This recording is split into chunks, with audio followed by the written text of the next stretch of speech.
Hello guys! So ayan, may nagpadala na naman sa akin. First gear acid rain remover. Tatry namin siya ngayon. Ayan, naglagay na naman kami ng tape para sa treated versus non-treated. Meron ding instruction sa bottle niya kung paano siya properly nagagamitin. So ayan, pinahid lang namin dun sa kabilang side para makita natin totally yung difference. Napakagandang gamitin ito, lalong-lalo na ngayon na maulan. Iba din talaga pag clear yung windshield and glass ng sasakyan mo no?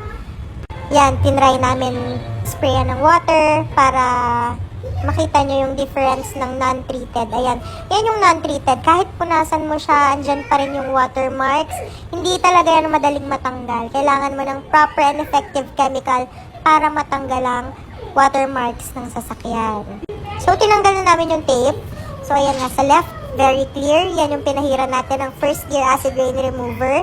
Yan, wala ng watermarks. And ito, yung non-treated. Diba? Kahit anong kiss-kiss mo, hindi yan matatanggal eh. So, thank you first gear acid rain remover. Order na kayo. Mura lang siya and napaka-effective pang gamitin.